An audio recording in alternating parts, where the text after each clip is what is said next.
a couple minutes so that way the attendees can roll in. Okay. Are we gonna charge admission? No? I wish. Pay-per-view. Pay-per-view, yeah. Yeah.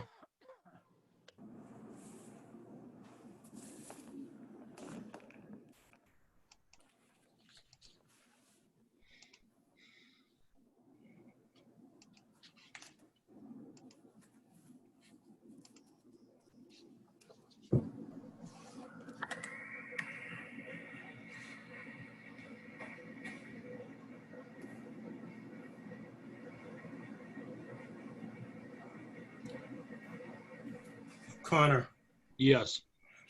the packet that I have, are these the originals which you need back, don't you? Those plans? The ones I have, yeah. Nope. Those are just copies. You can have them. No, All I don't the want, origin- I'm gonna give them back to you. You can, Yeah. no place to store them. You have the 40B ones, right, too? Yeah, I'm gonna give you those too. Okay, that's fine.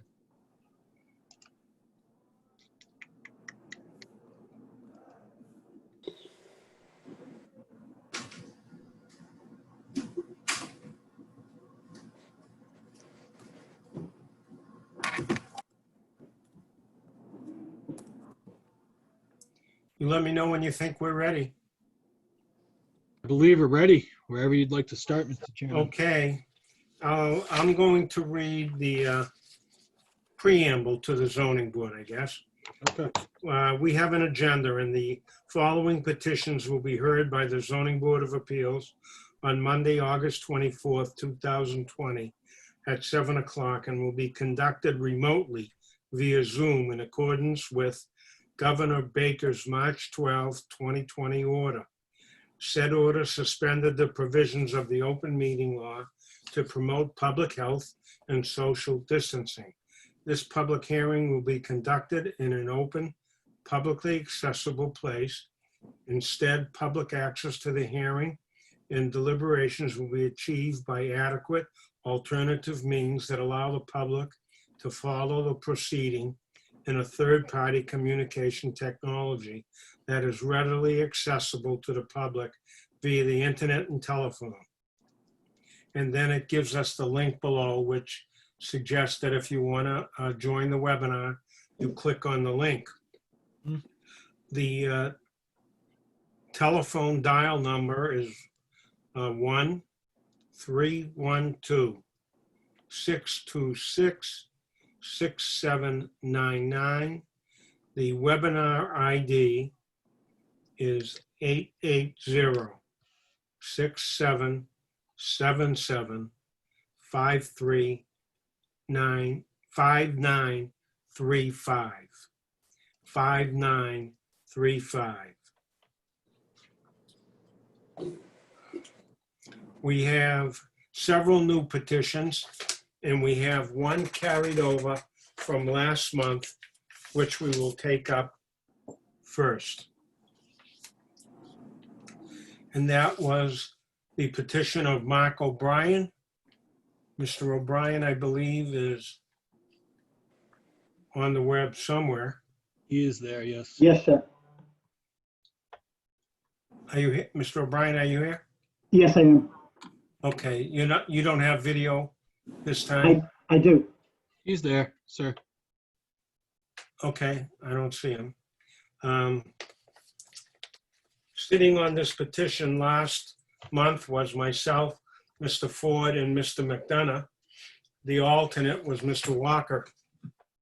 Mr. O'Brien, from memory, wanted to build a swimming pool, and there wasn't enough open space or impervious surface. And it's my understanding that Mr. O'Brien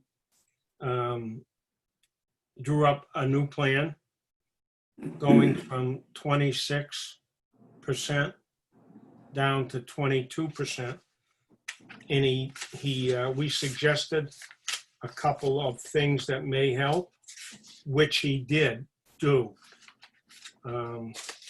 So I'll leave it at that. Mr. O'Brien, if you want to tell us what you did so that we can follow it along.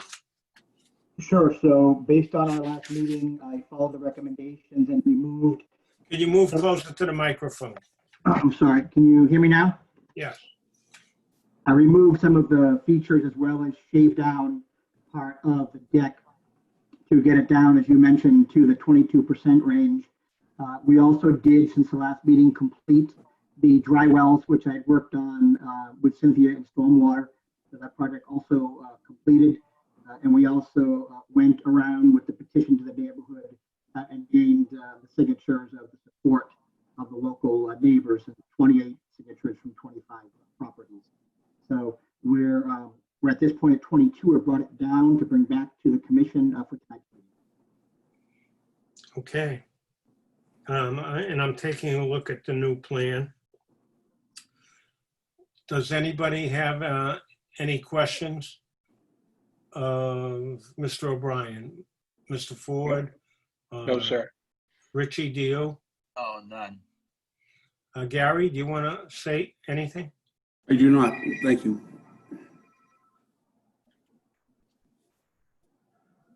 That's the town of Braintree calling me. Not me. Okay, I don't know if there's anybody in the audience that wishes to record themselves in favor. Connor, you can let us know about that. We do have one hand raised. It is Counselor Larry Mackin. Can I allow him to talk, Mr. Chairman? Sure. Thank you. Larry, you should be live if you unmute. Thank you, Connor. Can you all hear me? Yes. All right, hello, board members. Mr. O'Brien first reached out to me, I think it was a couple months ago, and said he'd like some help with this. And before accepting, I asked if I could see his proposal. So he invited me to his house. He showed me around his yard, everything he planned on doing. And, I think it all seemed completely reasonable. He has a nice yard, and he just wants to make it a little nicer so he could fully enjoy it. Nothing he wanted to do really seemed to impede on the neighbors at all. I believe he's got approval from many residences in his area. He can maybe speak more to that. But anyway, and I know you guys did have some issues due to the size, which he worked to lower. So I recommend that y'all grant Mr. O'Brien's request. Thank you. Thank you, Mr. Mackin. Is there anybody else, Connor, that wishes to speak in favor? I don't see any hands raised. No. How about anyone opposed?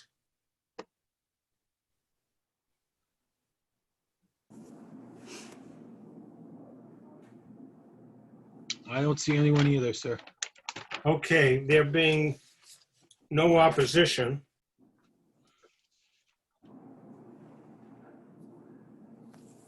we'll close the hearing and open it up for discussion. I think he did what we asked him to do. So I really don't have any objection to his proposal. Michael, how do you feel? I think he did exactly what we asked him to do, and then some. I wish everybody took our direction as well. My wife probably wishes I took direction from her as well. I do appreciate Councilman Mackin speaking in favor of this. And honestly, I really had no problem with this the first time around, with the exception of how vague the plan was, not the plan itself. That there might have been this and there might have been that. So I'm pretty good with the way this is right now. I'm actually better than pretty good. I'm good with this. Richie? I concur. Same. No. Okay. And so I'll make a motion to approve based on the subject to the plan submitted. Second. May I motion's been made and seconded. I'm sorry, Connor, do you want to say something? I just want to interject if we could do standard boilerplate conditions along with this approval, such as recording with the Registry of Deeds, such as including the decision with any building permit. In addition to that, could we also get a special condition in which, when the improvements are made, that a land surveyor certifies the lot coverage that was allowed? I don't have an issue with that either. That's, except that it'll cost them a little more money. But I think that we ought to get an as-built plan. I guess I'm fine with that, I guess, too. I will amend my, my original motion to include those changes. Richie, Second. do you second that? Yes, I do. All right, so a motion's been made and seconded to approve the petition subject to the plan with the amended conditions added. All in favor? Aye. Aye. Is there anyone opposed? That's a unanimous decision, Mr. O'Brien. Good luck. I hope you get a lot of use out of it next year, and we're available for the first dunk. Thank you, sir. I appreciate it. Okay, good luck.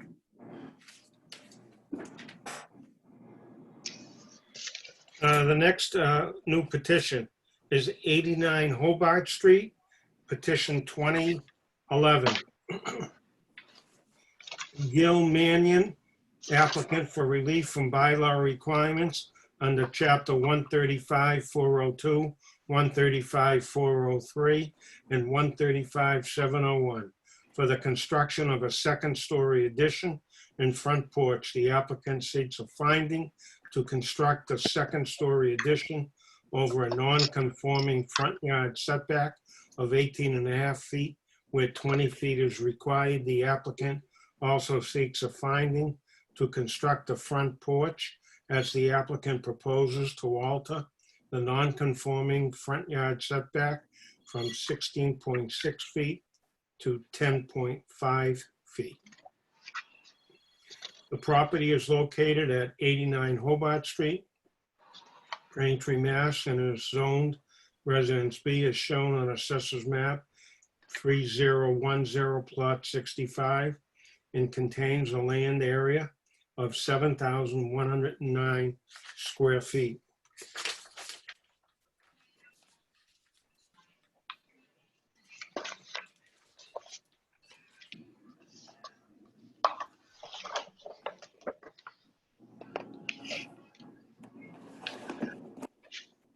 Recommendation, let me go through.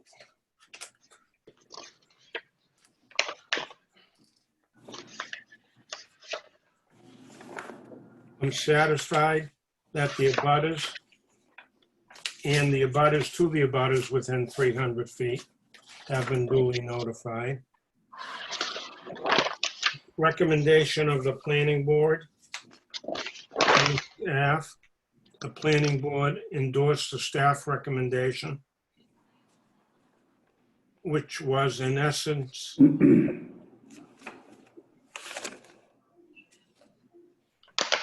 favor with their present new standard conditions that they add on.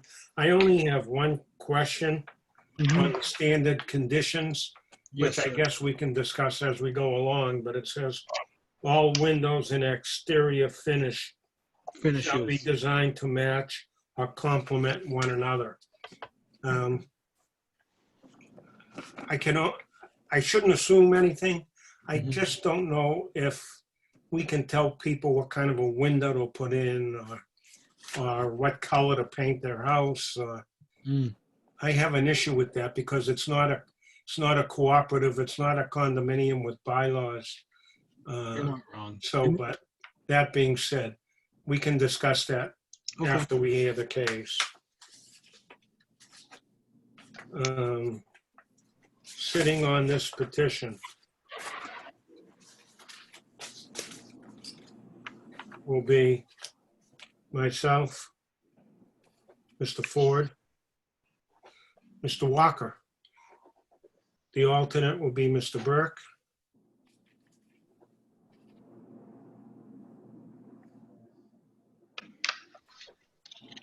Okay, we'll hear from the petitioner and/or his representative. Is the petitioner here? Hello. Hi. Hi, how are you? Okay. Tell us who you are and what you want to do. My name's Gil Mannion. I'm the owner of 89 Hobart Street, and I'm trying to add a second floor to my home so that we can get some bedrooms for our children. right now we have 1.5 bedrooms, and it's a 1-floor house. We'd like to ask for the board's recommendation approval for the 2nd floor. Right now we have 2 children, and we don't have any more room, and we someday hopefully want to have more children.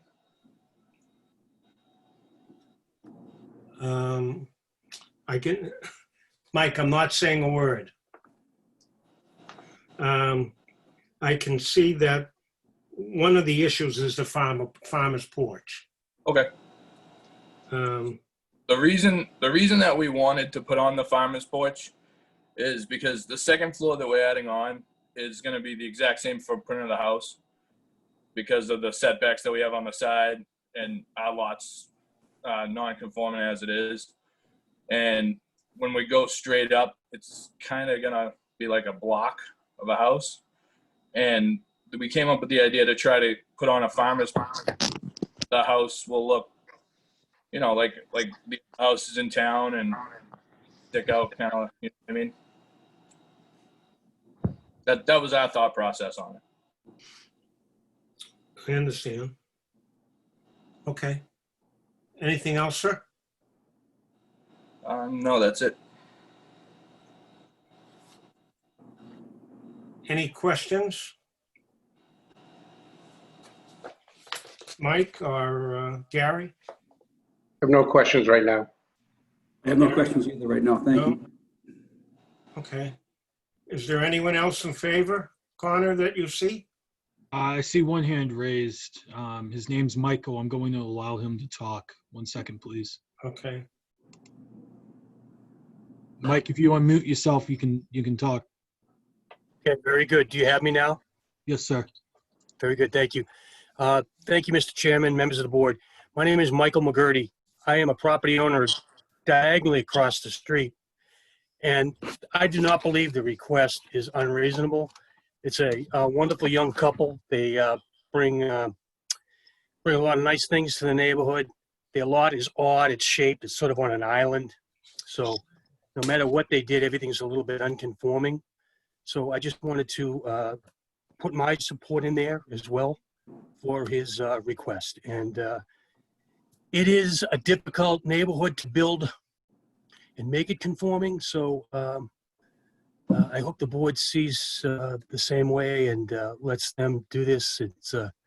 It'd be a benefit to our neighborhood to have them stay here. They're wonderful people, and it's not overburden to the neighborhood, as I see it. Thank you. Thank you, Michael. Mr. McGurty, can I just get your address real quick, sir? Sure. I'm at 74 Hobart Street. Okay. Thank Thank you. Do you see anybody else, Connor? No one has their hand raised, sir. Nope. Okay, I'd like to ask a question if I could. sure. I'm looking at the drawing for the proposed layout. And it's the first one that was in the attachment. Well, it's proposed porch and 2nd floor deck addition. I have a question on the front stairs coming off of the proposed porch. It Yeah. looks to me as if, I'm sorry, maybe I got some feedback. It looks to me as if the stairs will end up protrude into down to the curb. Is that true? No, from my observation, sir, it looks like it's going to descend just below the front property line. I would like to note that within the Braintree zoning bylaw, you're allowed up to 30 square feet within a setback. So it could be your front, it could be your side, it could be your rear. But as long as the landing and stairs are within 30 square feet, then you're allowed to place that within the front setback in that manner. So Connor, you're saying that this falls within that? Mm-hmm. Okay. I spec'd it out, sir. Yep. Okay, thank you. All right, Connor, I'm going to go to if anyone is opposed. Okay. Is there any opposition? Anyone have their hand raised or?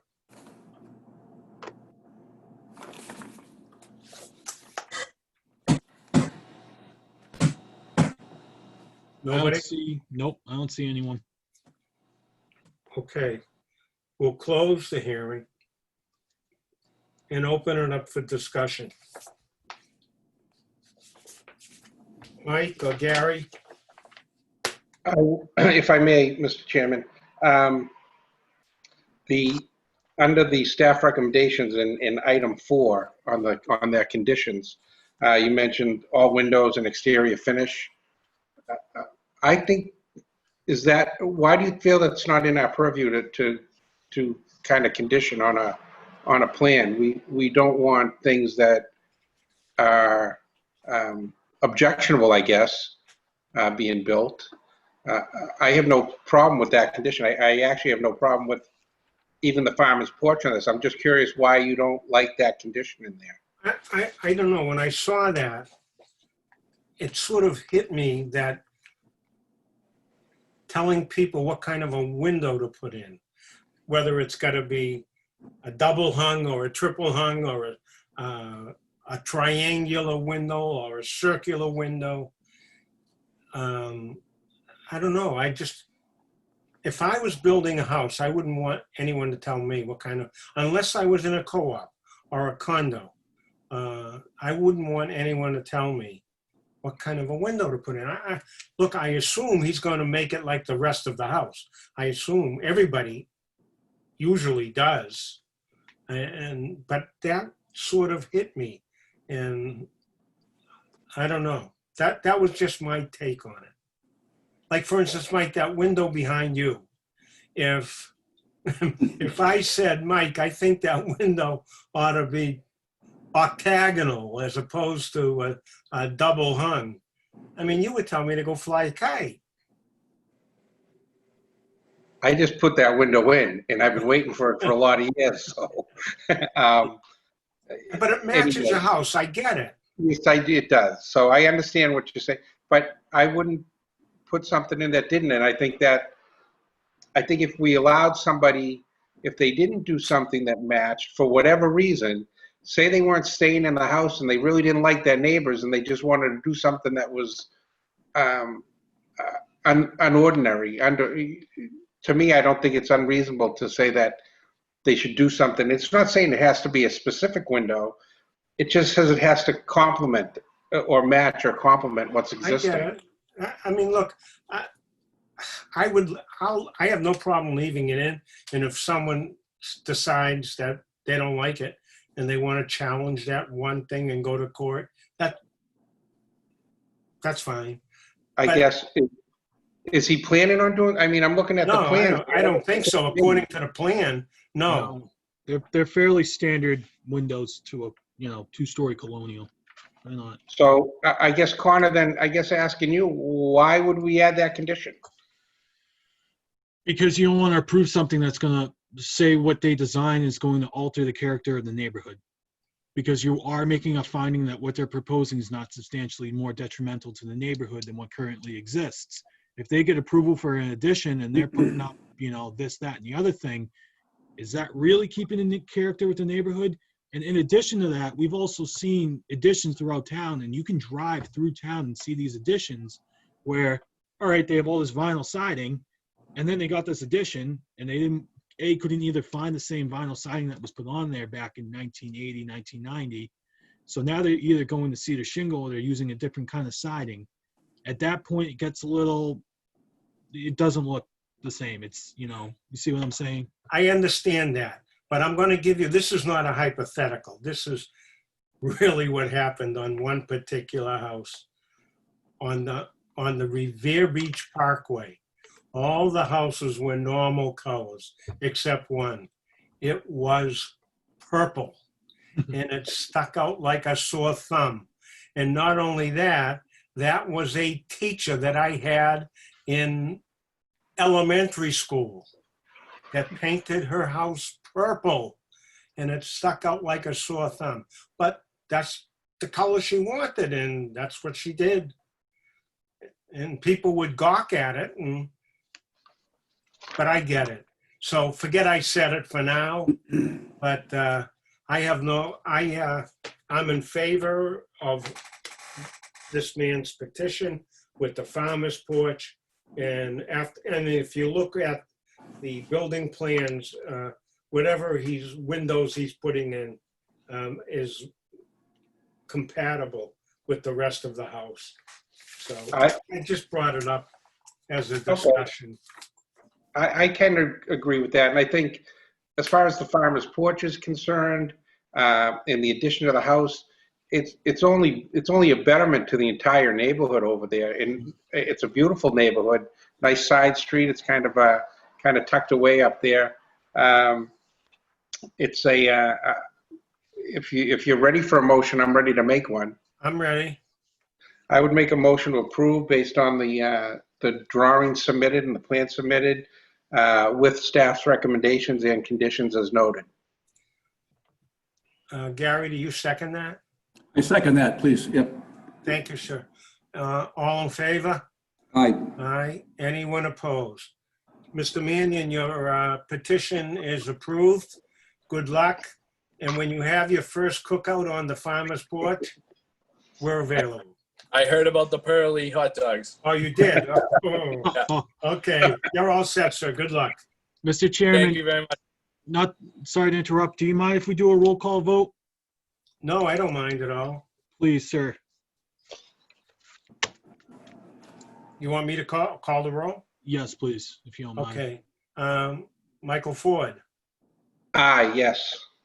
Tim Burke, Aye. Gary Walker, Aye. Richard McDonough. Yes. Steve Carl is calling the roll and is present. Anything else, Connor? Nope, that's perfect. Thank you. Okay, the next petition is 20-12 Fox Rock 1500 Campus Realty LLC.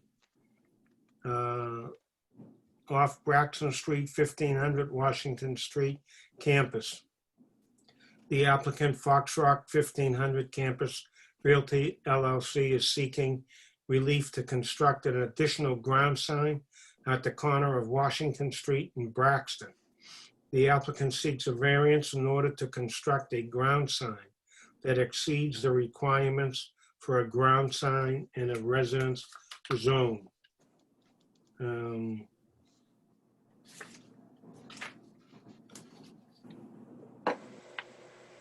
The recommendation of the planning board is to endorse the staff recommendation. And the staff says that it can be granted without nullifying the intent and purpose of the Braintree zoning bylaws. A variance in a motion of approval is recommended by staff, conditional on the following. They have 3 conditions: to obtain a registered copy of the decision and record it, the registry of deeds. A copy of the decision with the town clerk stamp shall be included for the sign permit for the office park. And the applicant shall be required to plant evergreen shrubs along the back portion of the ground sign.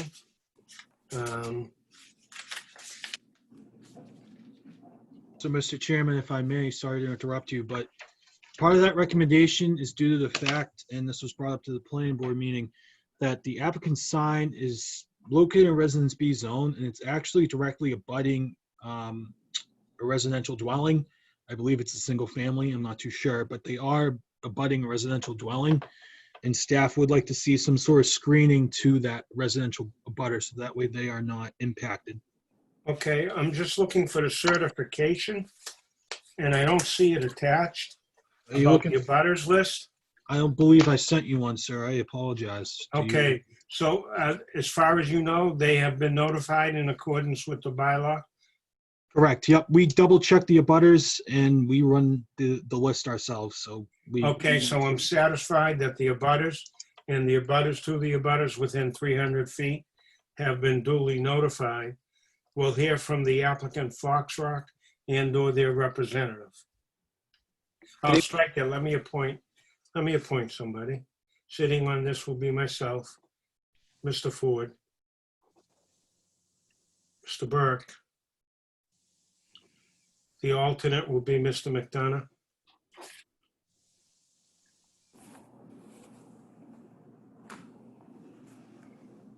Okay, now we'll hear from the petitioner and/or their representative. Good evening, Mr. Chairman, members of the zoning board, Frank Marinelli. Can you hear me okay? Yes. I'm pleased to appear this evening on behalf of Fox Rock Properties. Fox Rock is one of the premier regions, one of the region's premier commercial property owners and managers.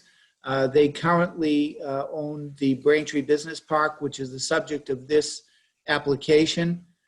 The business park includes 1501, 1515, 1525, and 1505 Washington Street. You know the property as the former Walworth manufacturing plant. It was the main building up there is over 270,000 square feet. The campus was first developed as Walworth's back in the 1950s. The building, the first building that you encounter when you drive up from the intersection of Washington Street and Braxton Street is over 1,000 feet from Route 37. So therein lies the challenge as far as identification, because the park itself is so significantly removed from Route 37. The topography slopes from west to east downward towards Route 37. The lot in question where the sign is going is highly irregular in shape. It is a 5.66 acre site, which is part of the campus, and it is predominantly zoned highway business for the South Braintree Business Park. Last year in 2019, the planning board approved a special permit for the lottery to locate there. We also have Good Sports, which is a nonprofit distributor of sports equipment for children. And we have, other tenants that have been there, South Shore Elder Services, and also Iron Mountain. So the intent here is to complement the very modest sign on the other corner. We have constructed what is really an aesthetic pedestal monument sign on the on the southwesterly corner, directly across Braxton Street from this. And that serves to alert traffic that is heading towards Holbrook on Route 37. As you know, Route 37 is a busy thoroughfare, and that really well done sign, pedestal sign with stone and reasonable identification is on the southwesterly corner, alerting that traffic that is heading south. We want to have the same thing for traffic heading north on Route 37. And they have a highlighted need to know what's in the park 1,000 feet back from Route 37, because they have to cross over a lane and take a left-hand turn into the park on a busy route. So that's the reason for this very modest sign. It's less than 24 square feet, as you can see from the stone pedestal that we have, and then the 5 slats on top of that to identify the tenants.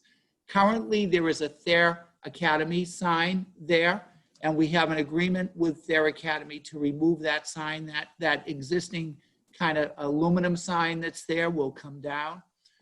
We have no problem whatsoever with the suggested conditions and to put an arborvitae screen on the back side of the.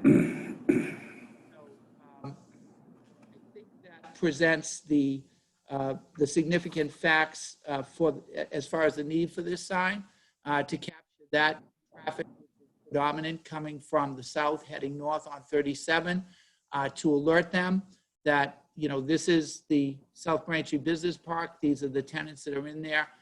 They need to take a left across oncoming traffic. And so it's modest, it's aesthetic, and it serves the purposes of Article 9, which is traffic safety and convenience. I'm happy to answer any questions that the board may have. I just had one and it sort of flew out. Mike, do you have any questions? My only concern really is for the home right beside this and the residents there. Have they had any contact with them? Has the applicant had any contact with them? Are they on board? Has it been a fight? I'm curious what it is there. They're in a tough spot as it is. It's pretty much the side yard, and as I said, the Thayer Academy sign, it's kind of an aluminum sign is there, and we're replacing that with something much more aesthetic and doing the arborvitae on the back side of it.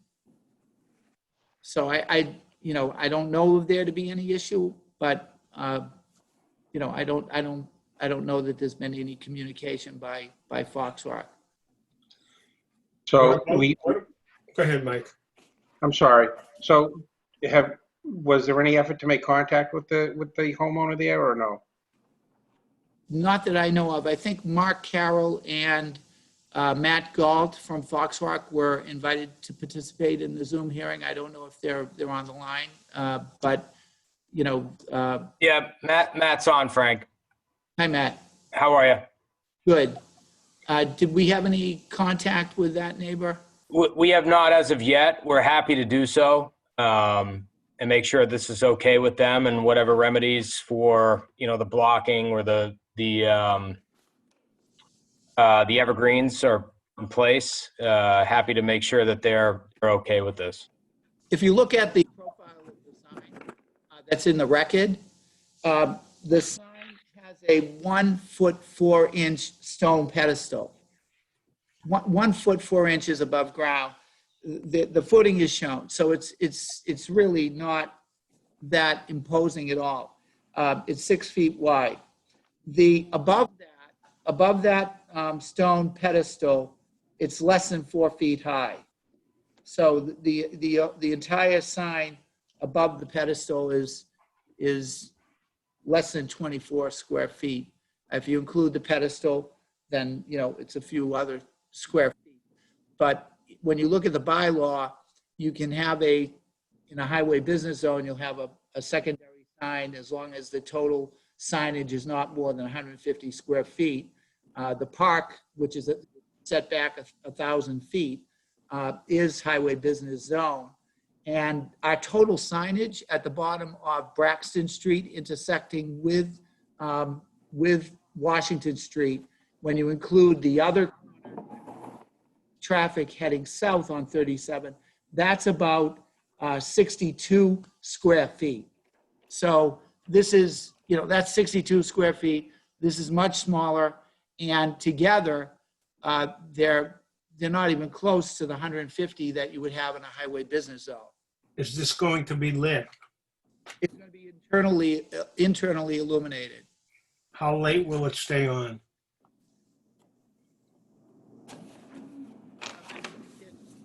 I can't hear you, Frank. I'm sorry. I don't think we had any restrictions on it, but if you want it shut off at a certain time, Matt can weigh in here and we can. Similar to the other sign, I think there were some requirements there. We're happy to abide by whatever requirements, were for the other sign as well that was approved by the board. Yeah, well, do you remember what those were? I do not recall off the top of my head. I can find out, but I believe it was what the board had mandated. Okay. Now, Frank, you can only see, can you see this sign coming from South Braintree Square going up 37? You won't be able to see it from that side. You can only see it from coming down Holbrook towards the sign. That's correct. And the intent is to make sure that folks traveling that way that you just described are able to make the turn and have alertness to the fact that this is the business park and be able to turn in. Well, what if people are coming the other way from South Braintree Square? So Yeah, from South Braintree Square, we already have the pedestal sign that I described on the opposite corner. Okay, very good. Thank Yeah, you. it was just Okay. constructed. It's Mr. Chairman, if I may interrupt, I just Yeah. looked it up in the previous decision for the overall sign package that the Fox Rock campus received. Their condition allows them to not have illumination between the hours of 1 a.m. and 4 a.m. Okay. I would suggest that that should just follow along. 1 a.m., no illumination. I don't know why you'd want it 5 o'clock. Well, maybe you would. I don't know. Yeah, I don't think we would need anything further than that, sir. That's fine.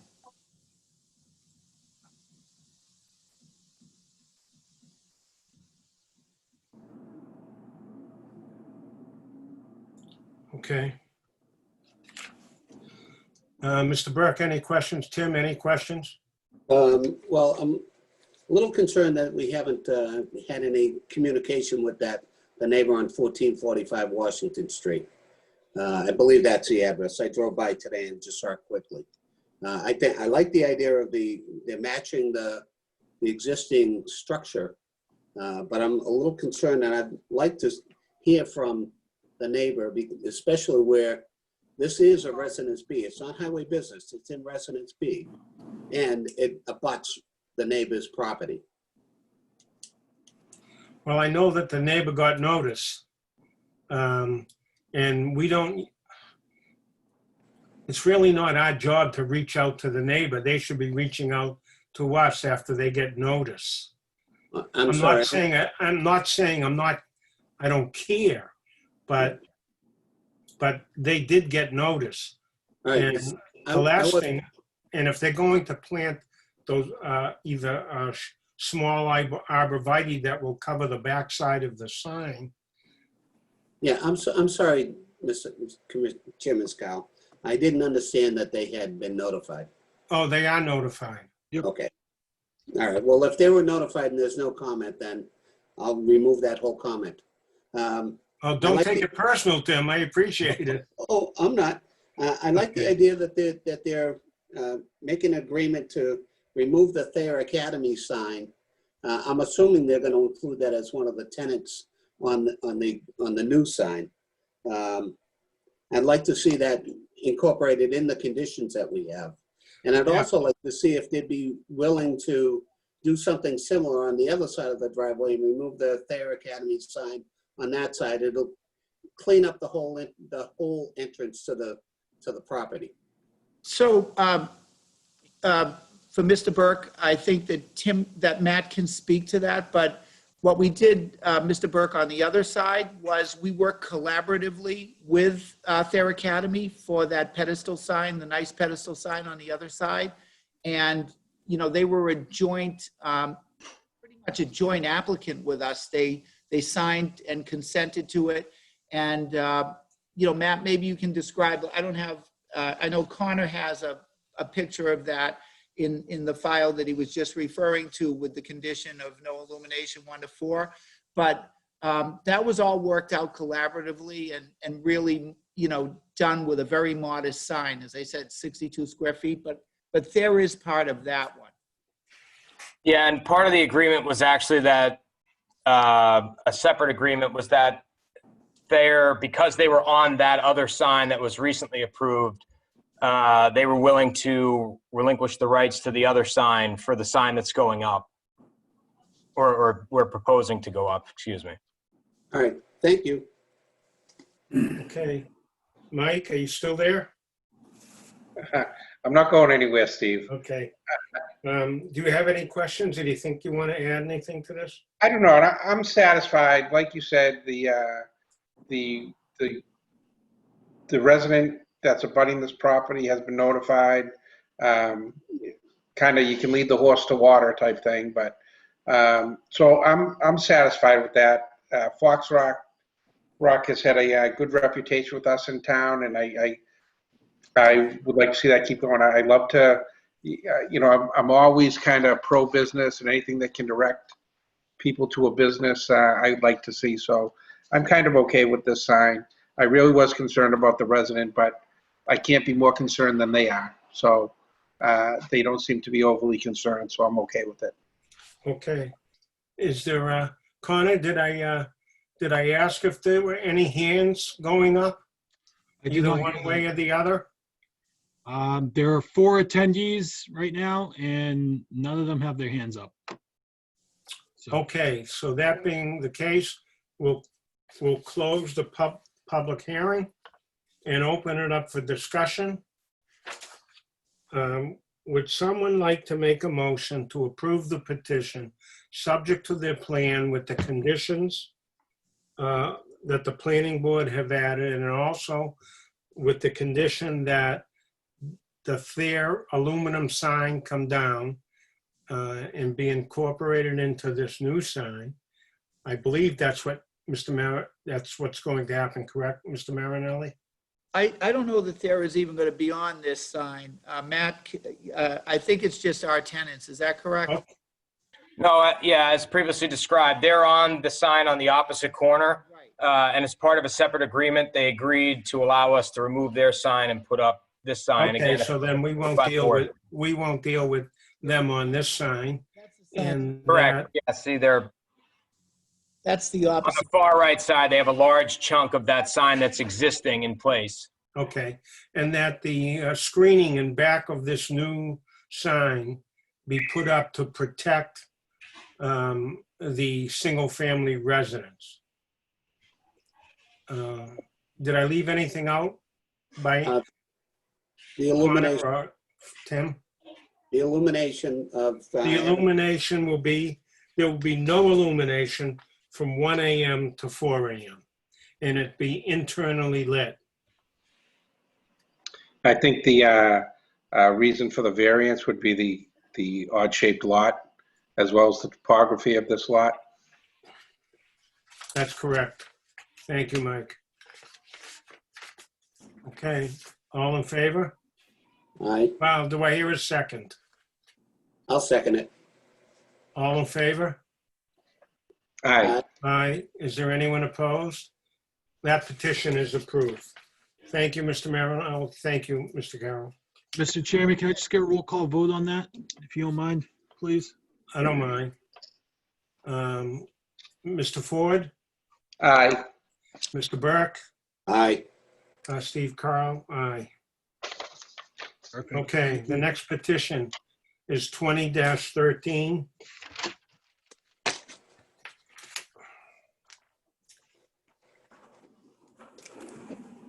Petition, the applicant Paul and Valerie Cole are seeking relief to alter the non-conforming single-family dwelling by adding a second-story addition, a full two-story addition, and a deck to the rear of the dwelling. The applicant seeks a finding to construct a second-story addition to the conforming single-family dwelling located on a non-conforming lot under zoning bylaws sections 403 and 701. In addition, the applicant seeks a finding to alter and extend the non-conforming side yard setback. The recommendation of the planning board is to adopt the staff recommendation, which it's relatively lengthy. I'm not going to read the whole finding. Connor, you want to sum up your findings? Sure, Mr. Chairman. I just want to make one note. So at the planning board meeting, the planning board voted by roll call 5-0 to recommend that the applicant stay within the existing side yard setback of 4.6 linear feet. I had brought up opposition to that at the meeting because if you look carefully, the applicant's single-family dwelling isn't really flush with the side lot line. So even if they were to stay within the existing 4.6, they're going to have sort of a quirky dwelling. So anyhow, my staff recommendation is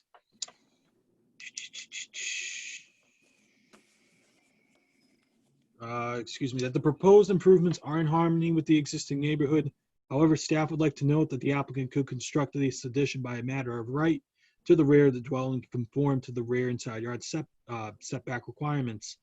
Staff would like to note that looking at the area view of the neighborhood using the Town of Braintree GIS mapping system, the proposed improvements would not alter the character of the neighborhood. Staff does not have a formal recommendation on the petition. However, would like the zoning board of appeals to consider the details as listed above. Should the zoning board of appeals determine that these improvements are not substantially more detrimental to the neighborhood, then the suggested action is noted below. A finding noted in motion of approval, conditional on the following as part of the motion. Standard condition of the 20-day appeal period, standard condition with the decision with any building permit, standard condition of the completion of the construction and prior to receiving a temp CO or certificate of occupancy, the applicant shall provide an as-built plan. Your favorite condition, Chairman, all windows and exterior finishes shall be designed to match or complement one another. And number 5, this approval does not authorize any changes to the site's topography nor waive compliance with Article 12 of the Braintree zoning bylaw. That's really it, Mr. Chairman. Thank you, and I'm satisfied that the abutters and the abutters to the abutters within 300 feet have been duly notified. Sitting on this petition will be myself, Mr. Ford, Mr. McDonough. The alternate will be Mr. Walker. Is the petitioner online? I believe they are. We're here.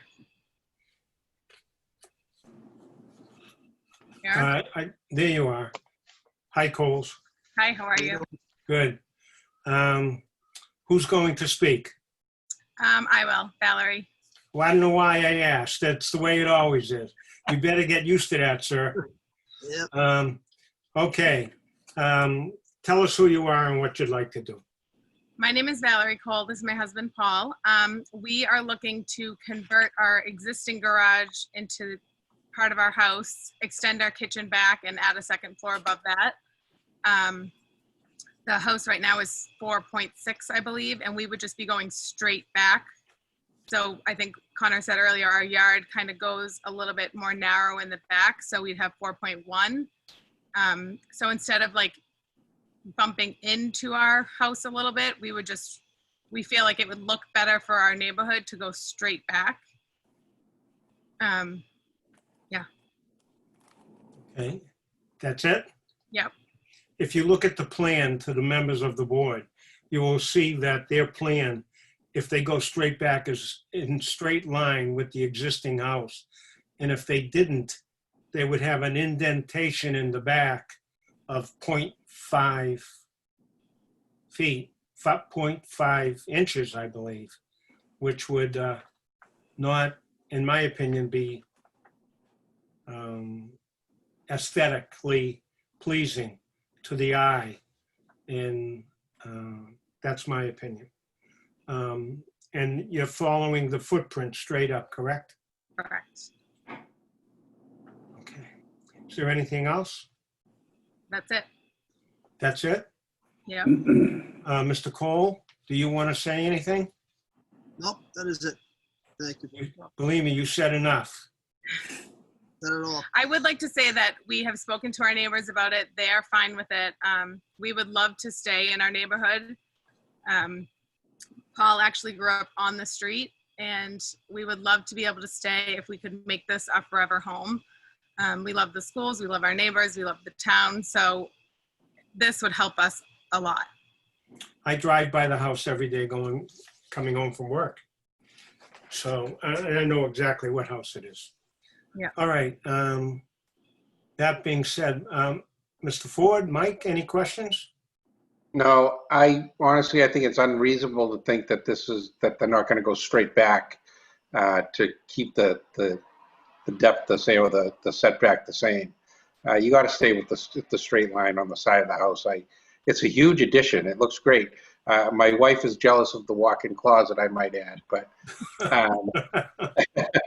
other than that, I have no issues with it at all. Richie? No, I agree as well, and I saw I read through this extensively, and I know where it is as well, and with the aesthetics, and it would make it look appropriate that way, and it looks beautiful, so I have no problem with it at all. Thanks, Connor, for that explanation as well. Gary, do you want to add something? I do not. I agree also that it definitely conforms. The rest of the neighborhood has obviously been adding on, and they should be able to do the same. Thank you. Thank you, Gary. Connor, is there anyone that in favor? Anyone else in favor? Yes, sir. We have one member from the public, John Cole, who I will promote to talk. Okay. Hi, thank you, Chairman, members of the board. I'm their neighbor at 70 Parkside Ave on the side that they're going to be doing the work. I just want to say I have no issues with what they're doing. They're a great family, and it would be great to keep them in the neighborhood. Thank you. Are you related? I might be. Okay. Thank you, All sir. right. Thank you very much. Is there anybody else in favor? Nobody, Connor? Nobody else, sir. Nope, I don't see anyone in the thing. Okay, is there anyone opposed? Any opposition? You see any hands waving? Nope. No? We'll Nope. close the hearing and open it up for discussion. Is there any discussion? No discussion from me. I'm all set. Okay, Mike, you want to make a motion, or Richie? I'll make a motion to approve based on the plan submitted with staff's conditions. I'll second the motion. Motion's been made and seconded. All in favor? Aye. Aye. Your petition has been approved. Good luck. Mr. Cole, don't talk so much next time. Thank you very much. Thank you guys so much. Okay, take care. We're here for the first barbecue. We're available. Absolutely. Sounds good. Good luck. Mr. Chairman, can I just get a roll call vote, please? On Why do we need a roll call vote? That was a recommendation by the town solicitor. Oh, I can't argue with her. Mr. Ford, Aye. Mr. McDonough, Yes, aye. Steve Carl, aye. Aye, aye, Captain. Thank you. Appreciate it. Thank you. The next petition. Mike, could I ask you to chair this one, please? There's no conflict. I just have to, I need a minute or so. Sure. Do I have all the paperwork that you have? I don't know if you want to, I think you do. If you want to wait 1 minute, I'll be back. Why don't we take a minute? Yeah. Okay, I'll be right back. Thank you.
Okay, thank you all.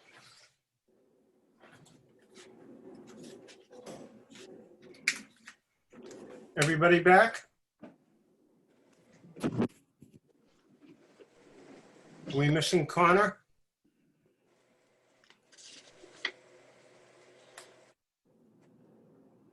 I think we are.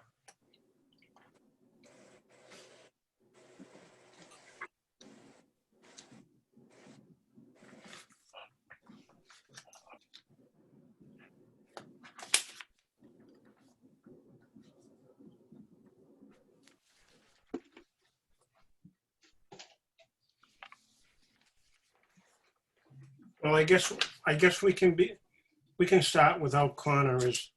but he's the host. Here we go. Oh, I'm right here. I didn't know you. Okay, thanks, Connor. Yep. All right, this is petition 20-14, 16 Myrtle Street. Is the applicant present? Yes, I am. Okay, sir, I'm going to try my best to pronounce your name. That's I right. know I'm going to mispronounce it, so you please correct me. Andrush Kluziak? Andrzej Kluzak, yes. I did okay, huh? You did great. Thank you. For relief from bylaw requirements under Chapter 135, 407 and 135, 701 to construct a 24-foot by 26-foot, 624 square foot garage to a single-family dwelling. The applicant seeks a variance as the proposed addition will have a side yard setback of 7.8 feet and 10 feet is required.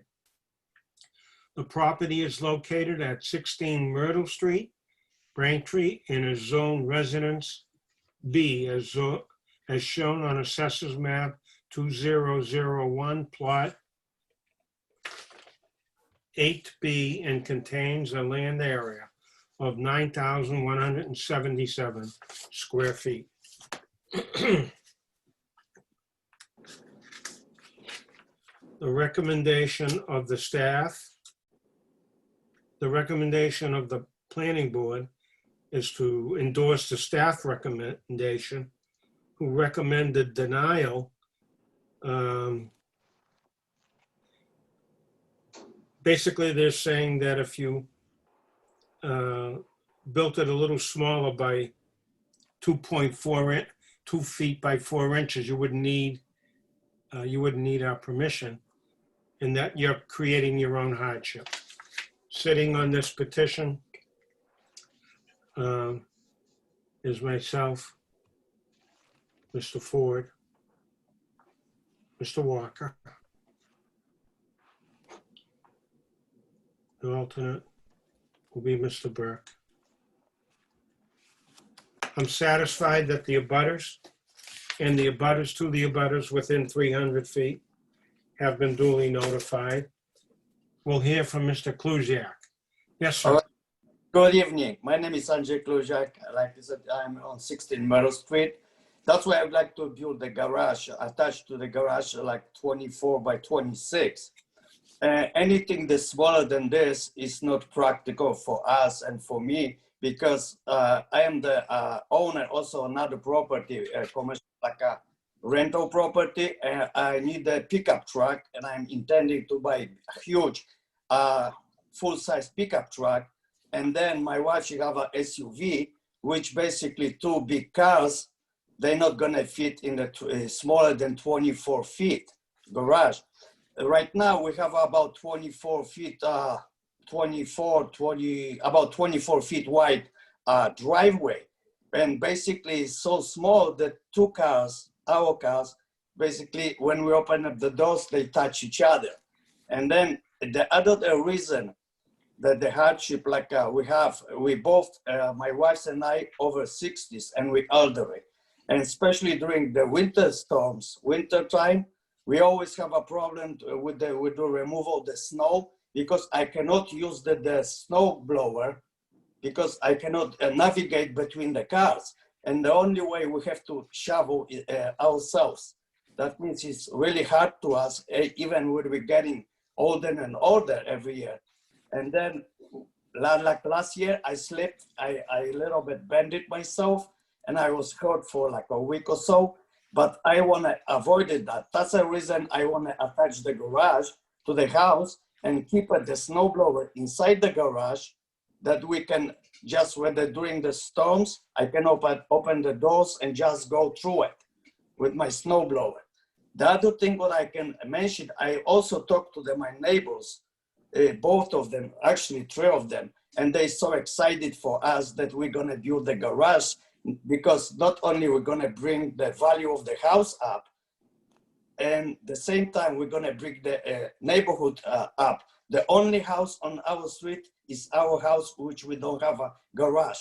Every other houses, they all have a garages. And then our street is so narrow that our children, we have 2 children, and mostly every time they come to us, they cannot park on our driveway because it's so small. When we park our cars, they have to park on the side of the road, and there is no other parking. And they so take it almost 1/3 or sometimes to a half, because they have a pickup trucks. A half a street, they take it for the parking. And then we have a small children running on the street. And I'm worrying also for the children's safety. If the other car is passing the cars, they basically, no other room for anything else. That's what basically, and the only space I can keep my snowblower is in the back shed. But the only way I can bring it from the back where there's big snow coming, I have to shovel to my shed back. That's the only reason. That's just it's getting harder and harder every year for us, me and my wife. And we're both living alone, just the elderly. Our children already move out. That's the reason. Sure, let me ask you a question. Yes.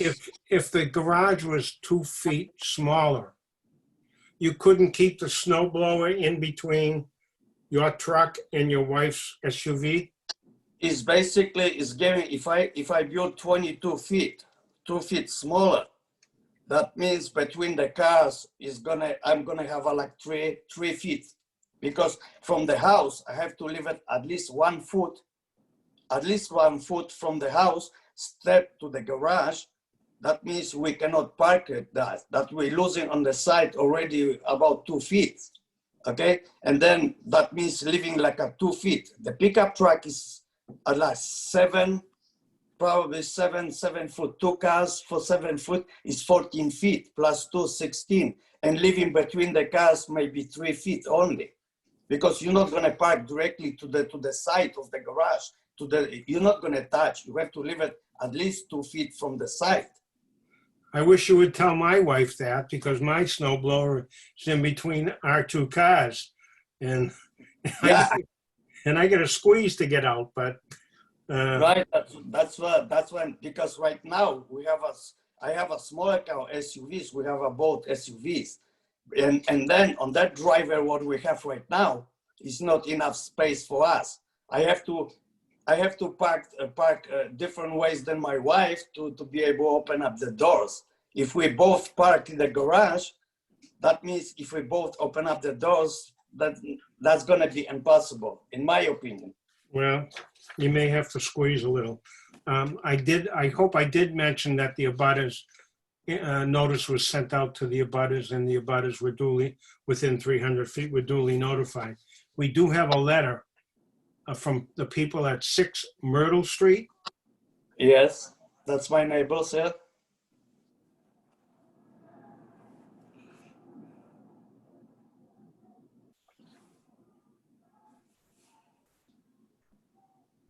They're saying that they approve of your request.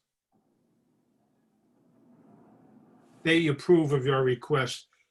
Cynthia Hoover and James Hoover. That's a neighbor from the side which I'm lacking that 2 feet. Okay. And also I talked to another neighbor, other side. He told me he don't have any problems either. I talked to the neighbors in the front of the house, across the street. They told me they are so exciting for us if we're gonna get one. They were surprising that we were waiting so long. I don't have any, right now I don't have any questions. Mr. Ford. I understand that the 24-foot garage is wide, and when we're talking about hardships, though, the fact that we can't open doors side by side in a garage is not a hardship to me. Yeah, but I'm talking. Let me finish, please. Okay. Yeah. So you got two cars in a garage that's 24 feet wide by 26 feet long. And you're talking about two cars and a snow blower.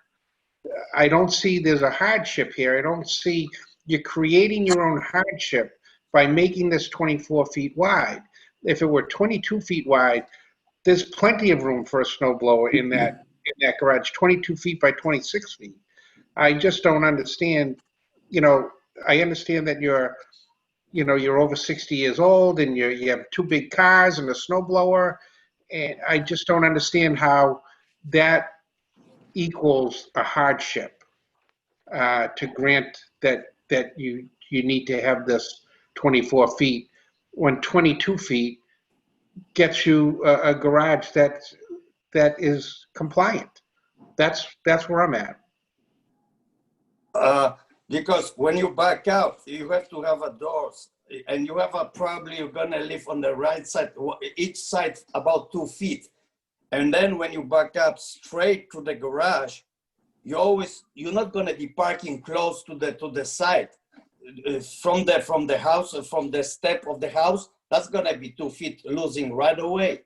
There is no space to just back it up to that side. That means 24 feet, that's what I figured out. 24 feet is losing 20 feet on the side from the house, step on the house, is leaving me 22 feet. But the other side, you're not gonna park close to the wall.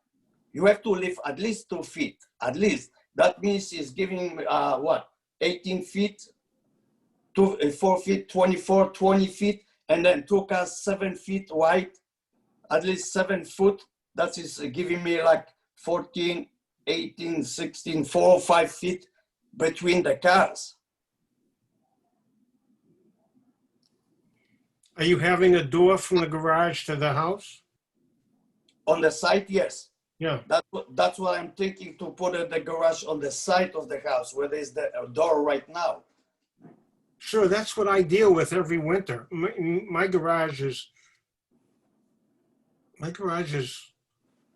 I don't know how big, but it's not as, I don't know if it's as big as the one you're proposing, and I have a snowblower in between. Yeah, my son have a garage 24 feet right now wide, and he told me less than that, two pickup trucks, barely he can park. And then when he's backing up, he says basically between the doors, barely he's squeezing out. My wife, she's driving, but she's not that experienced driver like myself. I am driving for almost 45 years or so. She's driving maybe 15, and she still doesn't feel that comfortable. That when she's gonna pull to the garage, I don't know where she's gonna park, how she's gonna park. Well, maybe you ought to increase your insurance. That's true. That's true. Mr. Ford is right. You're basically creating the hardship. I don't think we would have an issue with. You wouldn't need us if it was 22 feet. Then even 22 feet, I'm still lacking 2.2. That means I'm still short of 10 feet. Sir, why can't you, if I may interrupt, why can't you extend it back to accommodate the, I understand it's a tight space with the 2 SUVs and 22 feet, but why can't you extend the back portion of the garage? You're still going to be compliant with the rear yard setback, and that gives you enough room to put your snow blower in and any other materials you wish. Yeah, but I'm still 22 feet. I'm saying between the cars, the side between the cars opening is gonna be too narrow, too small. Even if I'm gonna put, my first intention was extended the garage like 30 feet, build it at 30 feet. But I cut it out, and I wanna just make it the size of the house from the front to the back. Actually 26 feet. That's what I want to attach to the house, exactly like house it is. The same structure, the same design, everything that is not going to be anything different. The only issue I have that's widest. For me, for her, for us, it's going to be too small. That 2 feet is a big deal for me, at least for me. Well, I would suggest that maybe you want to think about extending your garage so you can put a lot of stuff in front of your cars. And look, I understand the bigger the garage, the better it is. It's never big enough. I get it. But I think if you extended the back of your garage a little bit, which is gonna be still a little bit harder for me because I will have to go beyond the bulk. Right now, behind the house, the bulk. the bulkhead? Bulkhead, What yes. you're talking about, your bulkhead? No, bulkhead entrance to the basement on the back of the house. Oh, Sir, but you could bypass that. Do you still have room to construct an addition around, the bulkhead set in about, I want to say 1.5 feet from the edge of the house. So you can still construct from the end of the house, meet the 10-foot setback, and then go back and meet 30 feet. And still have enough room to do this all by a building permit. I understand that, but I don't need the longer garage. I just need enough space to comfortable open up the doors and get out from the car. I understand, sir. But look, if I can do it, you can do it. And believe me, it's a squeeze. I squeeze, but I do it. And I have a snowblower in between the cars. I'm not happy about that because I can't open my back doors to the cars. But I can open the front door and get out and squeeze by. I don't know, Mike, Gary, what do you think? Yeah, Oh, sorry, go ahead, Mike. quick question for staff, if I may. Connor, and I should know this, but what is the standard width of a parking space in a parking lot? 8.5 by 18, sir. That's what I thought. Okay. I didn't know. So that's 17 feet wide for 2 cars to park in a parking lot, Correct, yeah. right? 17 feet. So I don't see a hardship. I don't see the need for 24 feet. I don't see myself voting for this. And I just want to be straight with the applicant. I don't see myself voting for this, where 22 feet is, I think, more than reasonable. I want to see the man put his garage in. I do. I think I want him to have it, but I don't see that creating your own hardship makes any sense for us here in Braintree to set precedent like this just because that's what I want and I drive a big car. There's more than enough room at 22 feet. So I just want to be straight with the applicant that I don't see myself voting for this if it comes to a vote, and that he should maybe consider doing 22 feet. Gary? Yes, Mr. Chairman, I have a comment and a question. First, my comment is I agree 100% with Mike that that he's creating a hardship that is going to cause a permanent condition on that property that future abutters will have to deal with regardless of the letter. I do have a question also. The letter of recommendation from the Hoovers. You mentioned earlier that you own the property next door to your home. Are the Hoovers your tenants? No, the owners, they're living there. Okay.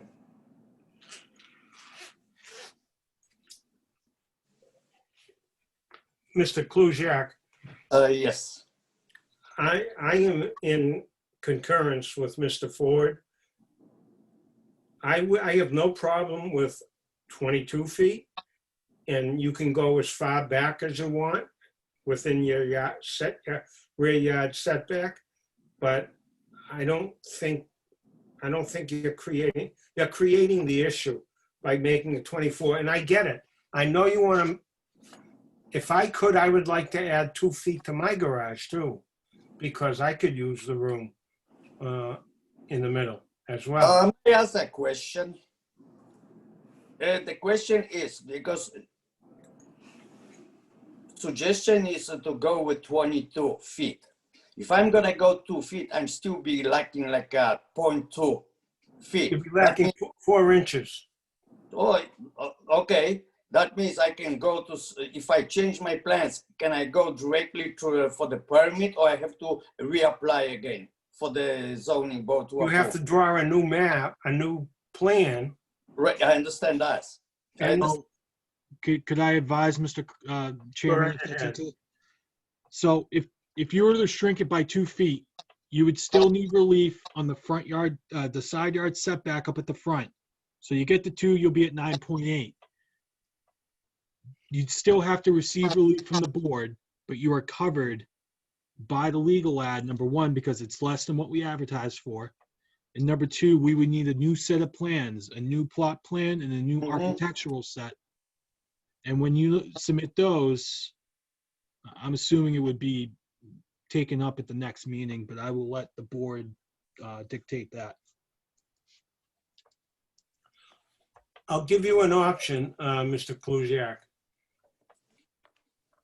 I'll let you withdraw without prejudice, and you can file a new petition, or you can come in and amend your plans to a lesser size by at least 2 feet.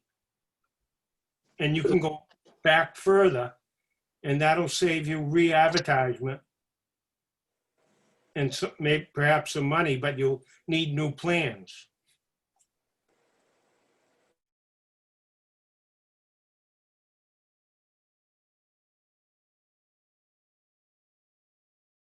And reconsider the going with the smaller garage. Well, then you don't want to withdraw it. You Okay. want to amend the plans and come in next month. Is that correct? I'm not sure that I'm gonna be able to come to the next month. I'm not sure as what I'm gonna do, actually.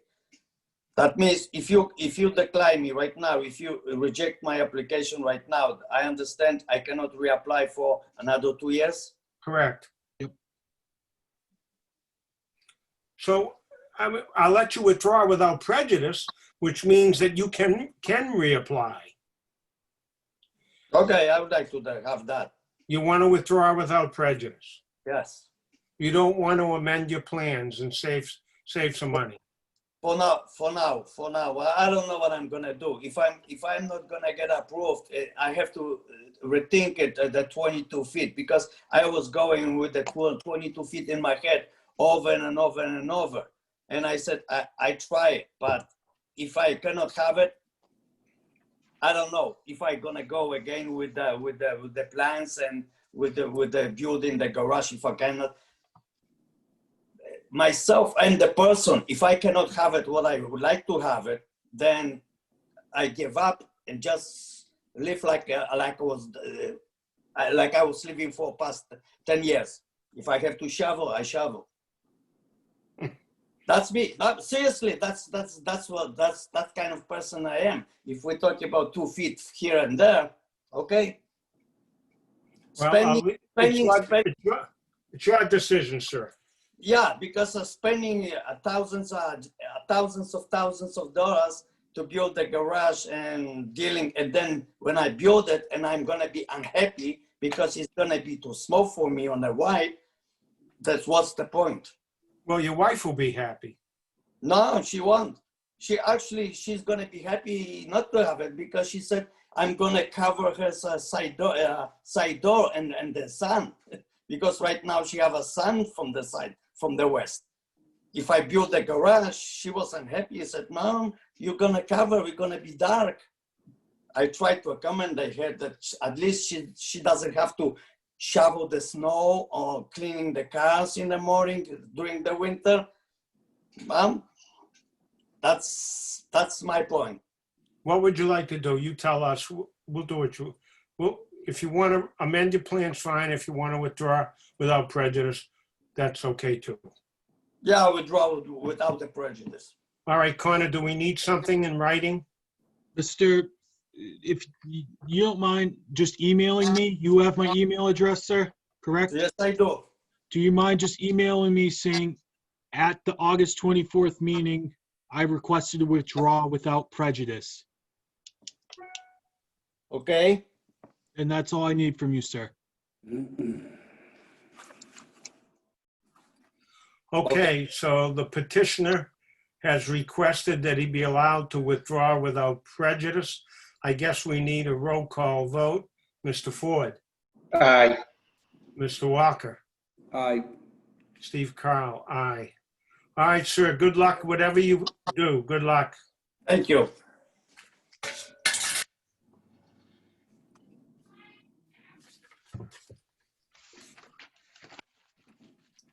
The next petition is 20-15, 26 Gale Avenue.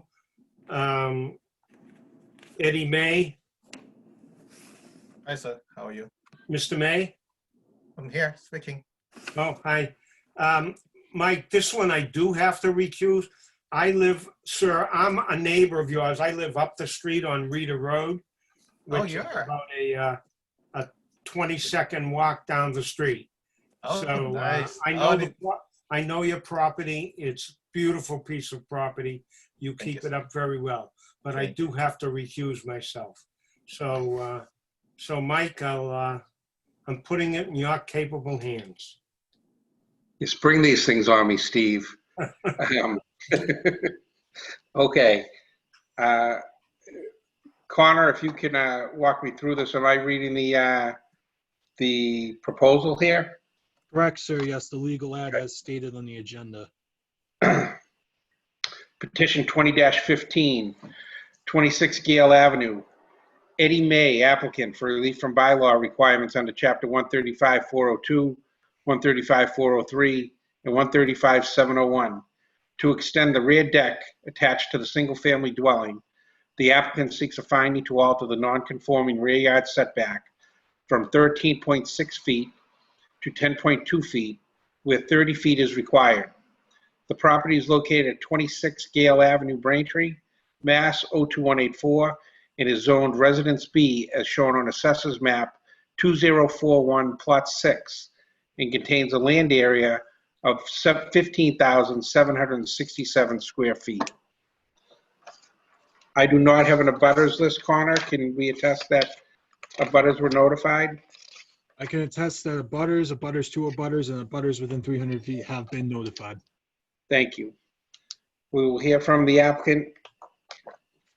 Hello, everyone. My name is Eddie May. I'm 26 JF. Currently, our deck is rotting out, so it's unsafe for our family, especially for my kid to hang out there. So we are trying to replace and extend our deck, so you can have more area for the family hang outside and do my barbecue and things like that. So that's all it is. I apologize. I didn't assign anybody to this. Sitting on this hearing will be myself. I'm sorry. Sitting on this will be myself, Mr. Pardon me? Walker, and Mr. McDonough. I apologize for that. Mr. Burke will be the alternate.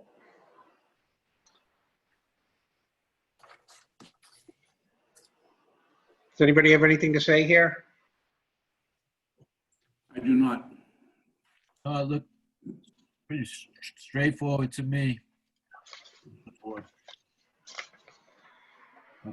Connor, can you tell me, are there anybody looking to speak in favor of this? Anybody with a hand up? No, sir. No one Anybody else. looking? I'm sorry, anybody against? Is there anybody looking against with a hand up? No, sir. Hearing none, we'll close the public hearing, open it for discussion. Does anybody have anything to say? No? All No? set. Looks pretty standard to me. Okay, can I get a motion, please? Make a motion to approve this proposal as with the staff recommendations and to comply with those. Based on the plan submitted? Correct. Mr. Walker, you second? I second it. Can I get a roll call vote, please? Mr. McDonough? Yes, aye. Mr. Walker? Aye. And Mike Ford, aye. Your petition is passed. Good luck, Mr. May. Thank you very much, sir. That was too easy, Michael, for you. Yeah, I know. Mr. May, good luck It makes down it look there. easy. One day, maybe we'll meet on the street or I'll come down and say hello. Thank you, Mr. Chairman. Okay, the next petition is petition 20-16, 30 Torrey Road. Daniel Cody, applicant for relief from bylaw requirements under chapter 135, 402, 135, 403, 135, 609, and 135, 701 to construct a 20-foot by 30-foot, 600 square feet, single-story addition, a 10-foot by 20-foot, 200 square feet porch, and a 23.58 foot by 24 foot, 565.92 square foot attached garage.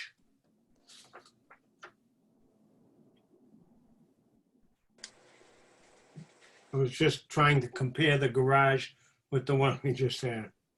Attached garage. The applicant seeks a finding to alter the non-conforming side yard from 4.5 feet to 2 feet. The property is located at 30 Torrey Road, Braintree, Mass. And is zoned Residence B as shown on Assessor's Map 1062, Plot 137, contains a land area of 8,258 square feet.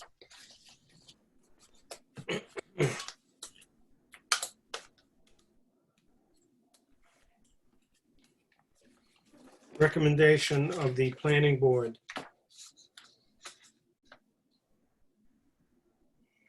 The dwelling, the staff recommendation is the dwelling being non-conforming as it exists, therefore requiring a finding allows the ZBA to consider the impact on the area of the single-family dwellings along Torrey Road and within the existing neighborhood. The applicant is proposing a substantial addition to the existing single-family dwelling. The proposed addition to the rear is 1 story. However, the attached garage is larger than the existing detached garage. Staff would like to note the applicant has submitted 14 signatures of support.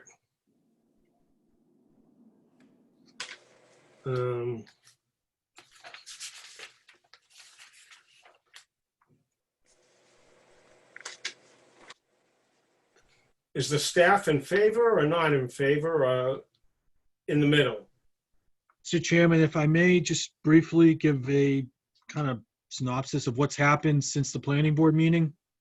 So on August 11th, the planning board met, and standard to our typical procedures, they provide a recommendation to the zoning board of appeals on this month's petitions. When in speaking with the with the planning board, they felt that what the applicant was proposing required a variance in addition to a finding. However, here in the department, we argued that it only required a Section 6 finding.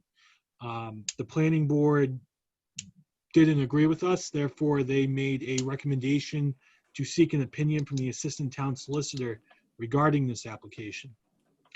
In addition to that, our assistant town solicitor, John Goldrosen, had prepared a memo which I shared with you guys in your packets. Essentially, based on the cases of Gale versus Zoning Board of Appeals of Gloucester and Dedrick versus Zoning Board of Appeals of Chatham, that although it was an accessory structure that was non-conforming, what they are proposing isn't going to conform either. Therefore, in reality, it only required a finding and not a variance.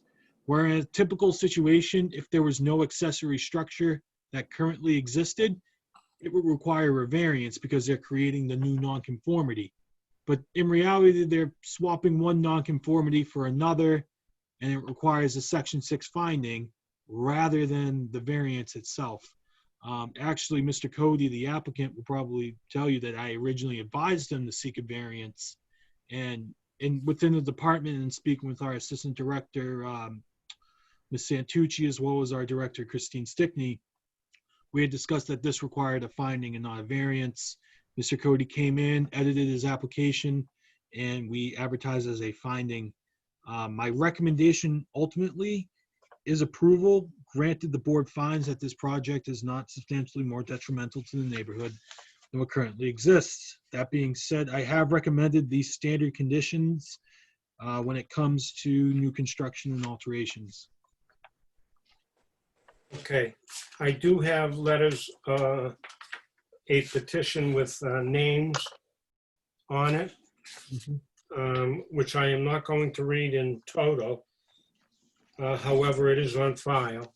And I also have a letter from Mr. Cody stating that he intends to relocating the shed in the back of 30 Torrey Road to conform with the town of Braintree zoning requirements. And a shed has to be 5 feet off the line. Correct, sir. So I guess that's what he means. And that's reflected on the revised site plan that's attached with your packet. All right, so I'm satisfied that the abutters and the abutters to the abutters within 300 feet have been duly notified. We'll hear from Mr. Cody. I'll strike that.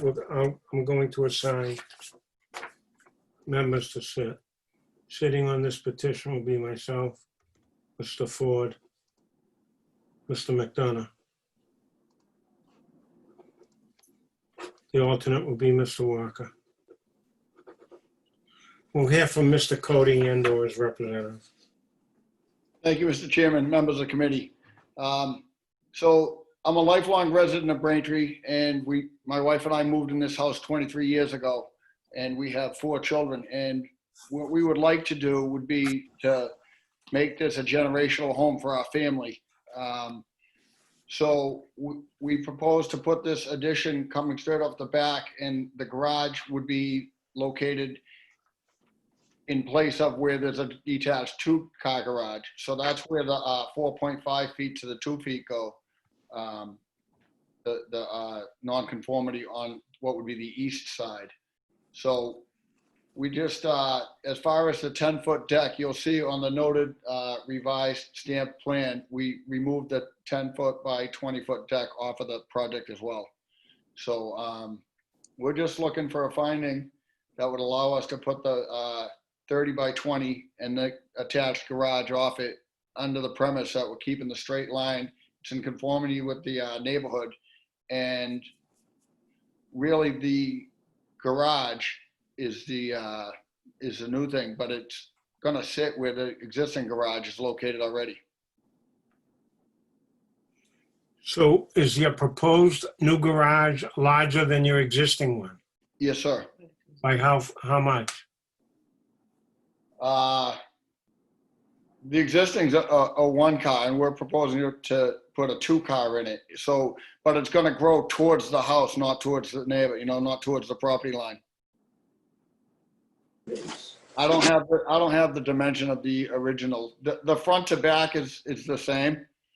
It's just the side to side. Instead of a 1-car, we're looking to do a 2-car, and it would tie into the house. So I don't think it would really affect the nonconformity. Maybe by inches.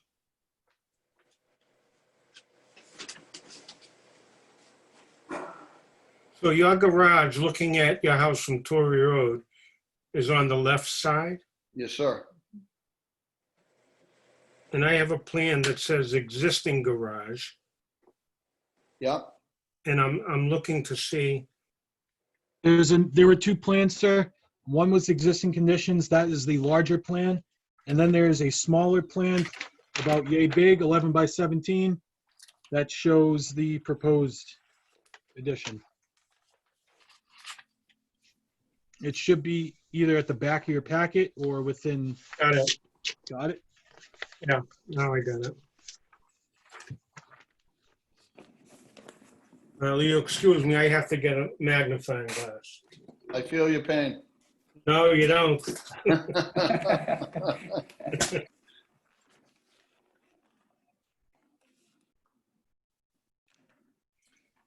So you're going to be 2 feet from the side yard.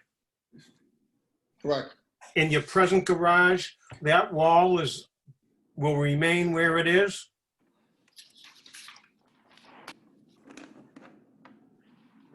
What was the question? The wall? your present garage, Yeah, the side yard wall of the garage yes, will remain exactly where it is. yeah, yeah, I believe so. Let me look at the existing, yes. I'm not sure if you guys can see it, but I pulled up Yeah, the. I can see it, yeah, that's better than, It does, it kind of follows the lot line, the proposed garage follows the lot line more than the existing garage does. And I think that's where we kind of exacerbate the nonconformity on that back left-hand corner. And it's really just squaring it off to the lot. I see that. I see that, yeah.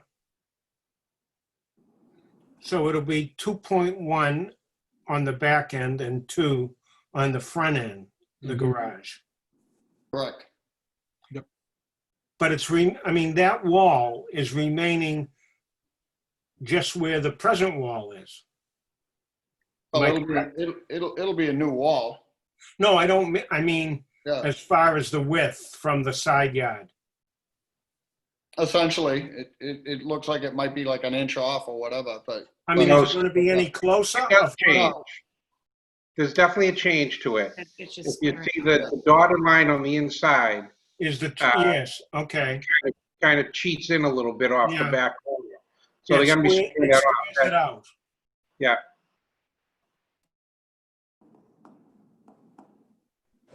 Yeah, and I mean, the nature of the lot is it kind of goes a little, it looks to go a little bit, almost, it's a very narrow lot. It's but very It almost steep. looks like it widens as it gets back. Well, I'm just trying to rationalize the distance that you're proposing to the one that we had a couple of hearings ago. Mr. If I may, Chairman, Mr. Chairman, I think this is a totally different proposal. There is already a nonconformity happening here with the existing garage. That's correct. So we're really just changing, you're straightening out a line that's already existing there.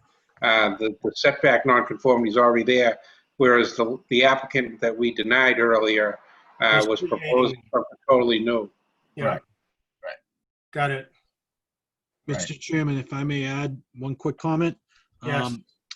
So in discussing this with the building inspector and ultimately one of our members of the planning board, the applicant, in theory, could keep the accessory garage and just do the proposed addition. However, it would make a code violation on the building side. You can only, you need 10 feet from an accessory structure to the principal dwelling, dependent on what the accessory structure is, and a garage is part of that. So sometimes you've seen pools constructed 10 feet away along with their deck from a principal dwelling. I've been advised by the building inspector that he couldn't necessarily have an accessory garage there with such a tight space to the principal dwelling.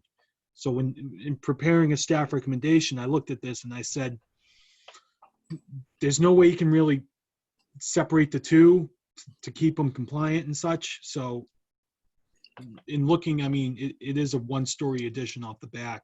And in addition to that, he's just connecting the garage to the one-story addition. That's always been an issue, I think, with sitting members of the board, whether it's a detached garage or an attached garage, whereas a detached garage can be 5 feet off the lot line, or, and an attached one has to be 10 feet. 10 feet. And that was always an issue. And I know it was an issue with Mike as well, I believe. Well, the reason the garage is so important to us is we have four kids who used to be young and now they're starting to not be so young anymore. 3 are in college and they're driving, and one's getting his permit on September 1st. So we would like to have some off-street parking to be able to utilize the garage and, be able to fit and remain where we are. You better rent a garage also, if I were you.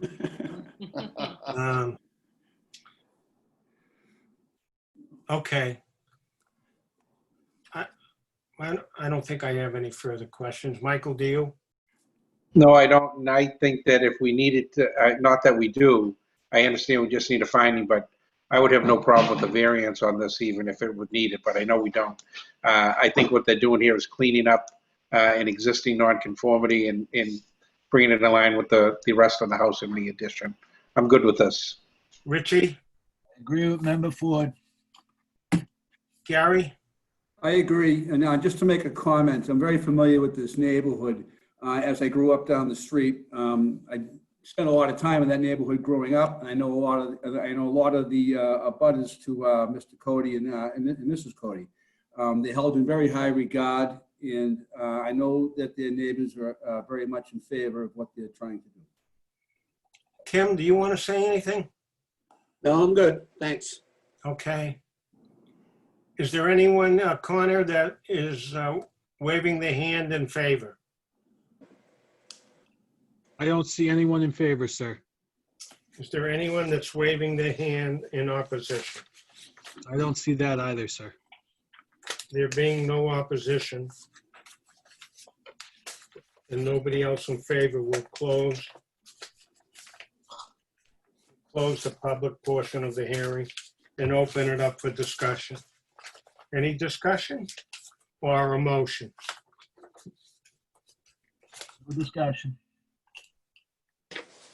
Any discussion? Somebody want to make a motion? Make a motion to approve based on the plan submitted with staff's recommendations and conditions. Second that. Motion's been made and seconded, sir, to approve your application as presented, subject to the plans and with the conditions of the planning board, with a finding that what you're proposing is not more detrimental to the neighborhood than what already exists. All in favor? Aye. Let's strike that. We'll take a roll call vote. Mr. Ford, Aye. Mr. McDonough, Aye. Steve Carl, aye. Sir, good luck. Thank you. Thank you very with your, much. Application. Thank you very much. Okay, Appreciate we your hope you get the cars off the street. help. Thank you.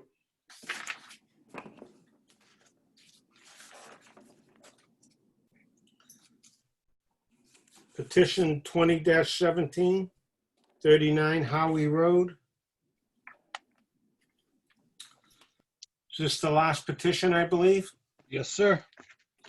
Stephanie B. Snow, applicant for relief from bylaw requirements under Chapter 135, 402, 135, 403, 135, 701 for the installation of a 7-foot by 5-foot, 35 square feet roof over the existing porch in a 13-foot by 6-foot second-story addition. The applicant seeks a finding as the proposed roof will be constructed over a non-conforming front yard setback of 15.65 feet. 20 feet is required, and the proposed second-story addition will be constructed over the non-conforming side yard setback of 5.5 feet. 10 feet is required. The property is located at 39 Howie Road, Braintree, in a zone Residence B as shown on Assessor's Map 2061 Plot 8. Contains a land area of 7,817 square feet.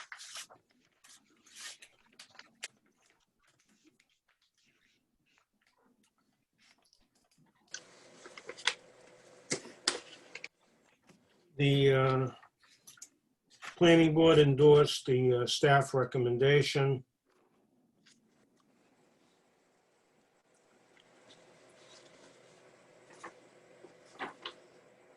The staff didn't have a formal recommendation, as this could be considered a repetitive petition.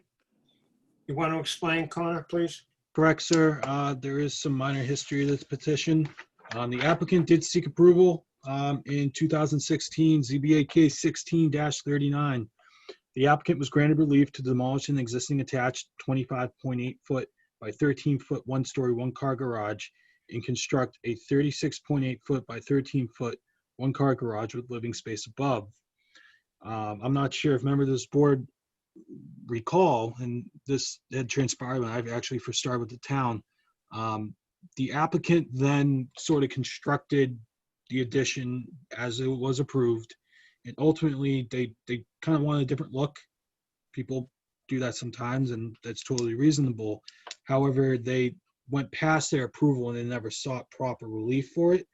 In ZBA case 17-17, the applicant requested relief for a second-story expansion, similar to what is being requested as part of this application, and that application was ultimately denied by the zoning board. So you deny application, you have to wait 2 years. It has now been a little over 2 years, so. It's been over 2 years? A little bit, yep. So then they should be okay. Correct, sir, yep. Okay. I would just like to note, sir, there are a couple of things. The petitioner has submitted, you guys should have received this table. They have received, well over several signatures of support. There is a comment section that says no problem, as most of those signatures say.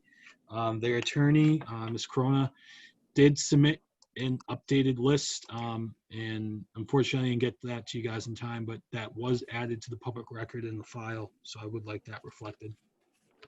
Okay, we will reflect that. Well, I'm satisfied that the abutters and the abutters to the abutters within 300 feet have been duly notified. So the planning board really, the staff had no recommendation? Correct, sir, yep. Okay.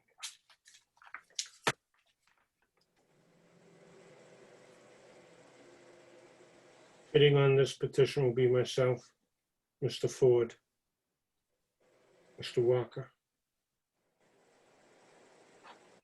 Mr. Burke is the alternate.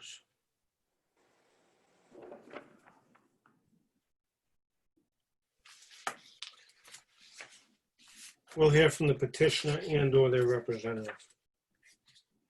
Thank you, Well, Chairman. let me reflect that we do have a petition with many names approving your proposal. So I'll put that in the record, and I'm not going to read them all, but most of them are from on Howie Road. There is a few from Acorn Circle.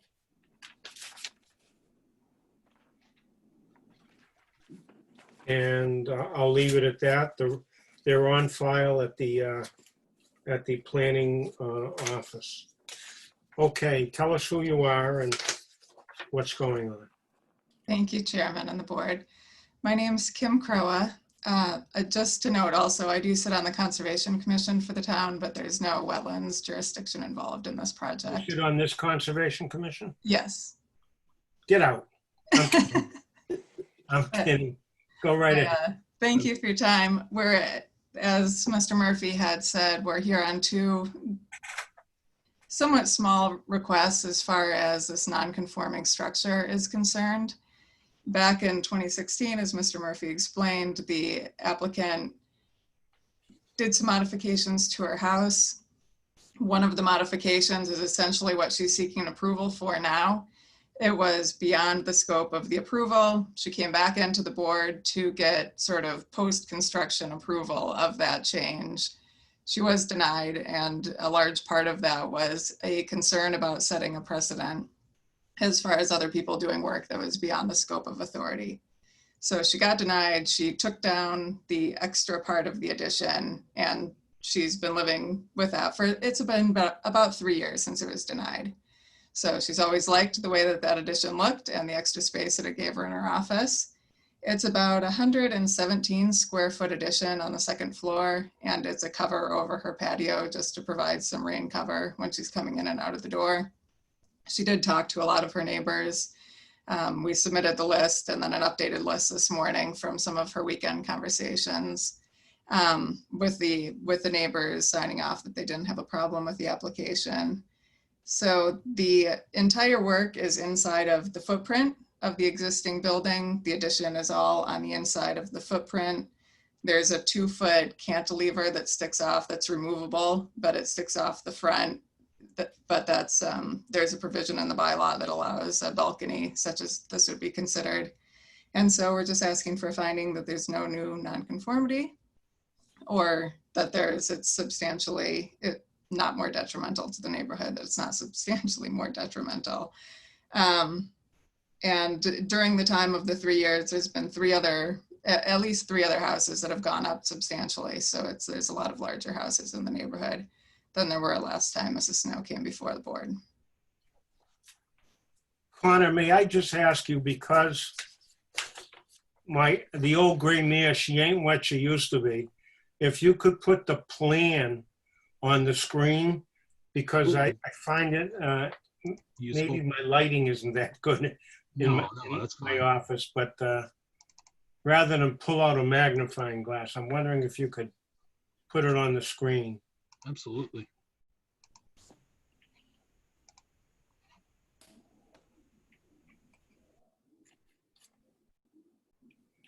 It's a little easier to read.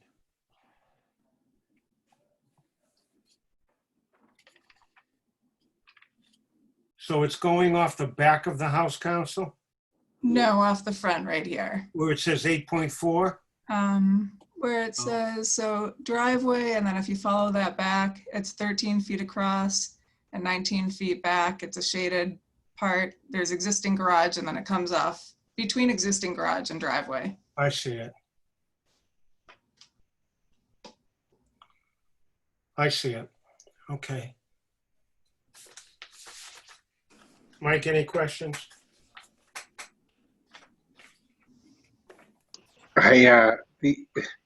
The applicant must be really attached to this 117 square feet. So to clarify, this is not existing right now. They built it, tore it down, and now we're coming back to put that 117 square feet back up. Is that a true statement? That's correct. There's something to be said about perseverance, I guess. I vaguely remember this. My memory is not how it used to, as good as it used to be either, Steve. Although I don't know if you have an issue with your memory. I don't remember talking about that. But anyway, I do vaguely remember this. And I remember there was, the board was upset. We were upset that something was done. I think we were upset with the builder more than the homeowner, though, if memory serves me correctly, that the builder just kept, said, yeah, sure, let's do it. And the builder should have known better. And I think brought this homeowner down the wrong path. I think that's how my memory remembers this anyway. If I'm incorrect with that, I apologize to the builder, but that's how I remember it. That 117 square feet, like I said, perseverance will pay off, I think. I really don't have a problem with it, I guess, at this point. Thanks, Mike. Mr. Walker. I agree with Member Ford. It seems like it's pretty modest. And I do agree that I think oftentimes that the homeowner, the builder just keeps on doing what they want him to do. It's really the builder's responsibility to come back and change their permits. So I agree with this project. And I agree with Mr. Ford and yourself, Gary. I think it's a modest addition, and I do seem to remember that the issue was that whoever put it up without, and should have known better before he or she put it up, being the contractor. And as Mr. Ford said, I admire the petitioner's perseverance. Okay, Connor, I think you can take that down now. Okay. Thank you. Are there any other questions of council? No? No. All right, Connor, is there anyone in opposition? I don't see anyone, sir, no. Is there anyone else in favor? Don't see anyone else. Okay. Counsel, do you want to say anything else before we close the public aspect? No, I don't. Thank you very much. You sure? I mean, it's still early, so we could keep talking for a while. Okay, thank you. Thank you. We'll close the public aspect of this hearing. Tim, did you want to say anything? No, I'm fine with this. This was all happened before my time. Richie? Oh, fine. All good. Thank you.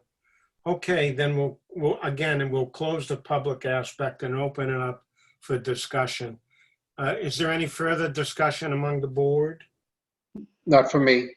Would someone like to make a motion then, please? Make a motion to approve based on the submitted plans with the recommendation of staff and conditions put in place by staff. All right, we'll take a roll call vote. Mr. Ford, do I hear a second on that? Seconded. Motion's been made and seconded. Mr. Ford? Aye. Mr. Walker? Aye. Steve Carl? Aye. Petition is approved. Council, thank you very much for your presentation. Thank you all. Have a good evening. You too. Did it go as smoothly as your hearings? Some of them, but it was well run. Good job. Thank you. Thank you. Okay. Connor, do we have any house cleaning to do? No minutes, nothing. Just, we're pretty much done. The agenda's empty. I think Mr. Burke made a motion that we adjourn. And I did. Yeah, and I thought so. And Mr. McDonough, whose face is not on, seconded that motion. Do I need a roll call for that? Entertain me, please, if you don't mind. Okay. Mr. Ford? Aye. Mr. Burke? Aye. Mr. Walker? Aye. Mr. McDonough? Aye. Steve Carl, absolutely aye. Thank you all very much. Thank you. Appreciate it. Thank you, guys. Be I'll well, email you. be safe. I have to email you guys. I'll email you tomorrow morning. Hopefully I'll have all the decision plates done by tomorrow afternoon, so you can just come in and sign them. I'll have them labeled as to who needs to sign them and such. But other than that, Connor, don't email me because my email takes forever. Text me absolutely. because I can come in tomorrow afternoon and sign them. Perfect. Sounds good. Thank then. you. Thank you guys. again. Thanks, everybody. See you all. Have a good night, guys.